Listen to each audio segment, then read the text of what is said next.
Bonjour à tous et bienvenue sur cette nouvelle vidéo de ASTT Gamer.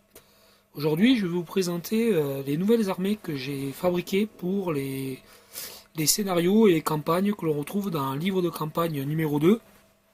Des scénarios qu'on retrouve sur le site de Day of Wonder, où on a de nouvelles batailles comme la bataille de France, la bataille des Ardennes, etc. Donc je vous présente l'armée polonaise que j'ai réalisée.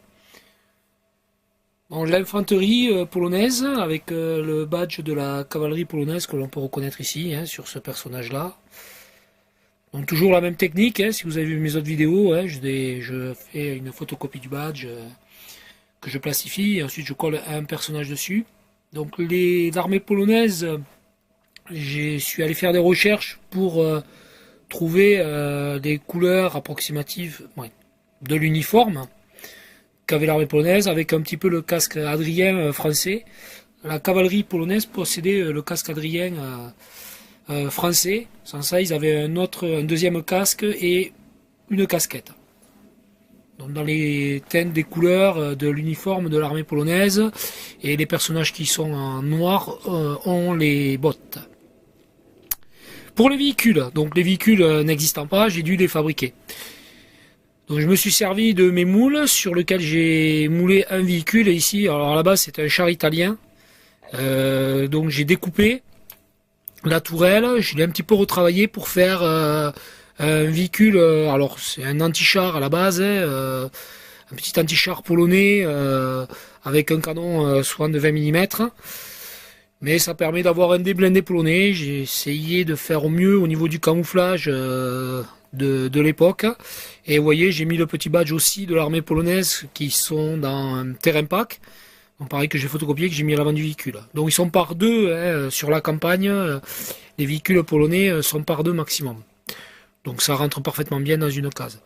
J'ai fait aussi le véhicule à roues, donc sur les bases du BAT soviétique. Donc pareil, je l'ai retravaillé, donc je l'ai moulé, ensuite je l'ai resculpté pour faire au mieux le véhicule polonais. Pareil avec le badge. Et enfin le char Vickers sur les bases du Teke japonais. Donc pareil, j'ai tout redécoupé, tout un petit peu retravaillé, et j'ai fait les deux tourelles qu'il y a dessus.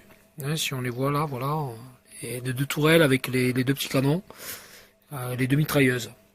Donc là, c'est pour l'armée polonaise, pour avoir une fois de plus ce petit rendu wargame sur le plateau de jeu de mémoire 44.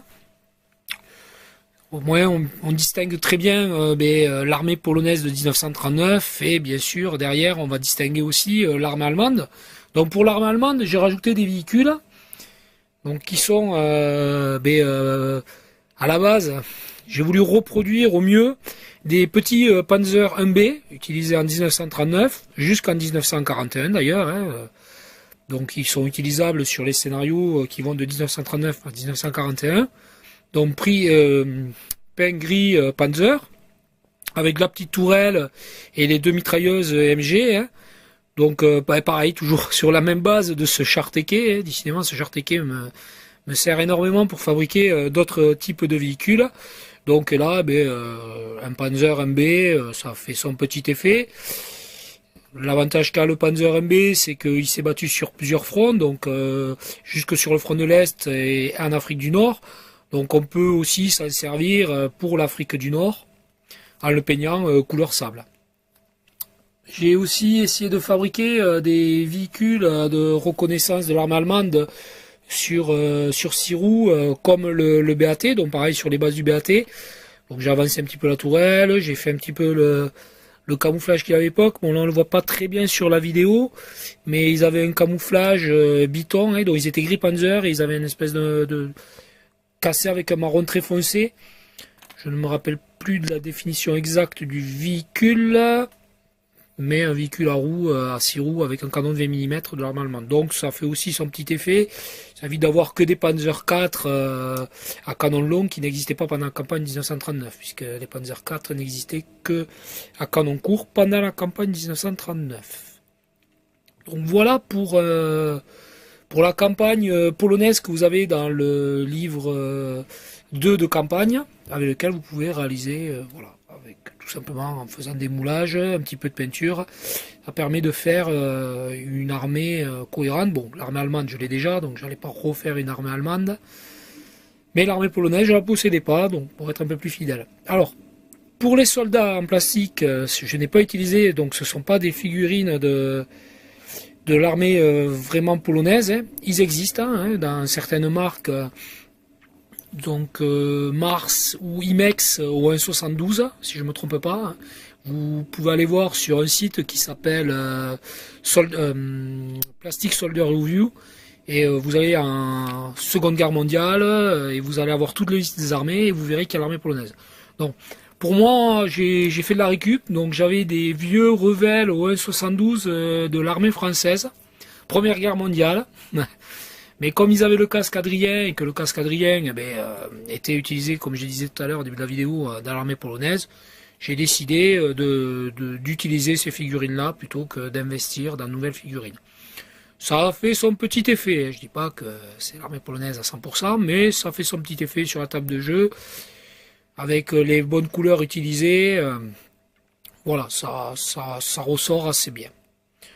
Comme par exemple pour les Panzer 1, qui sont pas vraiment des Panzer 1, hein, mais avec la petite tourelle, les 2 20 mm, en retravaillant un petit peu la sculpture, on arrive facilement à obtenir un véhicule qui ressemble énormément au Panzer 1B de 1939. Donc après l'armée polonaise, l'armée française, donc l'armée française de 1940. Donc j'ai trouvé les vrais personnages par contre, hein, par rapport aux polonais. Donc vous voyez la boîte derrière, hein, de la marque LR, au 1,72. Ils sont ma foi assez bien faits, assez bien sculptés. Donc on a un petit peu tout en infanterie, hein, donc de l'officier jusqu'à la personne qui lance la grenade, mitrailleur, etc. J'ai juste rajouté 2 choses qui n'étaient pas dans cette boîte-là. Donc ici, les mitrailleuses Hotchkiss, qui sont celles par contre de la boîte Revell pour simuler les mitrailleuses lourdes avec le badge mitrailleuse. Et le personnage avec le fusil mitrailleur Chauchard, mais par contre sur lui j'ai collé juste le badge de l'armée française avec la croix de Lorraine. Donc pareil, j'ai fait des recherches au niveau des couleurs d'uniforme, de toute façon vous les avez sur la boîte, et j'ai sorti toute l'armée française. Pour les véhicules, donc j'ai fait 2 genres de véhicules, donc le genre de véhicule qui ressemble un petit peu au H39 de l'armée française, hein, ou au Renault R35. Donc pareil, toujours la même chose, hein, sur la base du TK, hein, donc j'ai pris le TK, je l'ai moulé. Et j'ai retravaillé un petit peu la tourelle, repositionné, mis un petit canon, je l'ai peint en couleur de l'armée française. Ma foi, ça rend assez bien. Par contre, pour les B1 bis que vous voyez ici, j'ai carrément acheté chez Skytex un B1 bis que j'ai moulé et que j'ai peint en couleur de l'armée française. Donc après, au niveau des camouflages, vous peignez comme vous voulez. Ça permet de reproduire les blindés de 1940.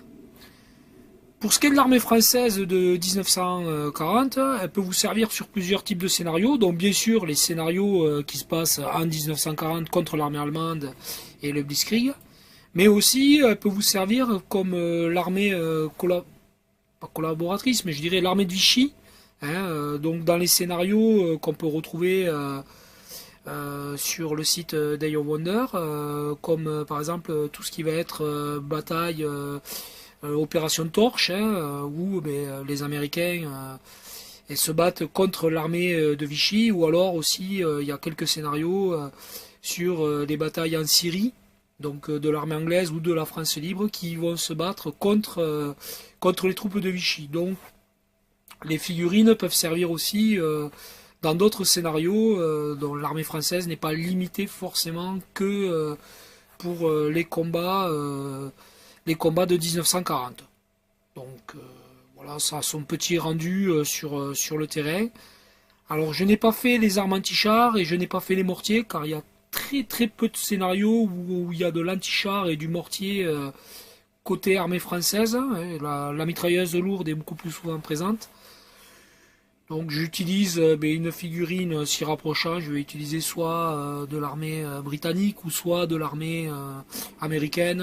Donc une des figurines avec le badge en dessous, avec le mortier ou l'arme anti-char. Ça ne jure pas trop sur le plateau, on voit pas trop la différence.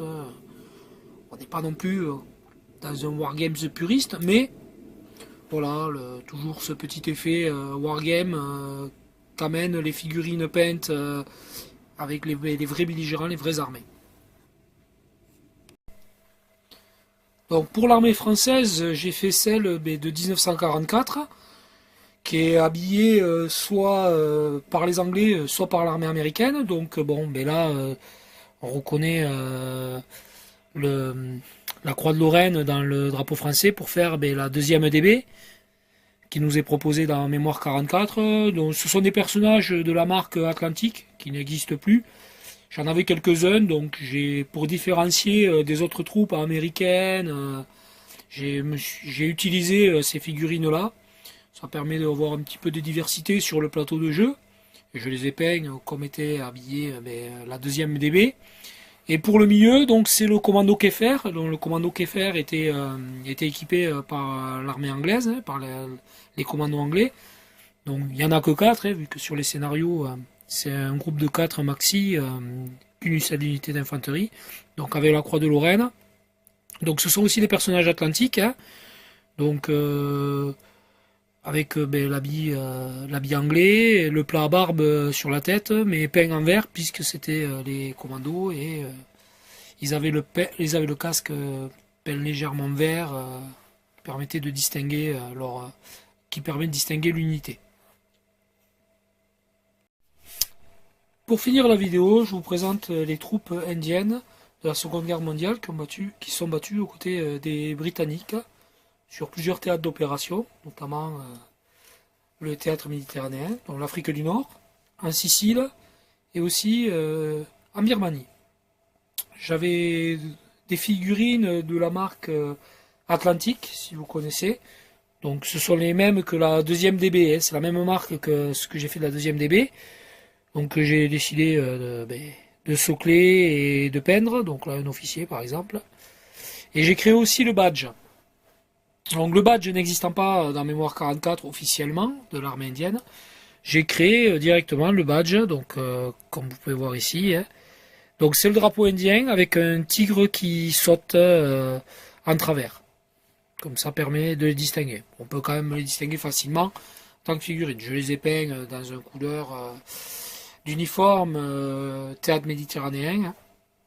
Et ils apparaissent dans les scénarios. C'est une des raisons pour lesquelles j'ai créé cette unité-là. Donc si vous avez déjà utilisé les scénarios théâtre méditerranéen, vous voyez qu'il y a la 7e brigade indienne qui se trouve sur ce scénario-là. Et vous avez aussi sur d'autres scénarios où ils apparaissent. Donc pour ce qui est de l'artillerie, c'est de l'artillerie, mais pour l'infanterie, on pourra bien distinguer l'infanterie indienne par rapport aux autres infanteries. Vous l'avez aussi sur ce scénario-là, qui est débordement à Bir Hakeim, où côté gauche, c'est la 3e Indienne motorisée brigade indienne, avec 4 unités d'infanterie et 2 unités de blindés. Donc pour les blindés, c'était exactement les mêmes que le Cromwells. Et pour le côté droit, c'est les Français libres que l'on a, qu'on peut utiliser. On peut utiliser les Français de 1940 que j'ai fait, mais ça ne devrait pas trop aller, puisqu'à la base, c'était quand même des légionnaires qui se sont battus à Bir Hakeim. Donc ça a son petit rendu sur le plateau de jeu. Hein, Donc ce côté wargame, c'est un peu plus côté fidèle sur l'historique pour les parties. Donc j'ai fini de vous présenter mes nouvelles armées que j'ai créées pour Mémoire 44 avec leurs véhicules. La prochaine vidéo que je vous ferai sera consacrée sur essentiellement les véhicules qui se battent sur différents théâtres d'opération que j'ai modifiés Donc vous verrez des véhicules pour le front de l'Est, vous verrez des véhicules aussi pour le théâtre méditerranéen et des véhicules aussi pour le front de l'Ouest. Regrouperai un petit peu tout ça pour vous donner une idée de ce que j'ai fabriqué et comment je les ai fabriqués. J'espère que cette vidéo vous a plu. Je vous dis à très vite et très bientôt aussi pour une prochaine vidéo consacrée à Mémoire 44 de chez ASTT Gamer.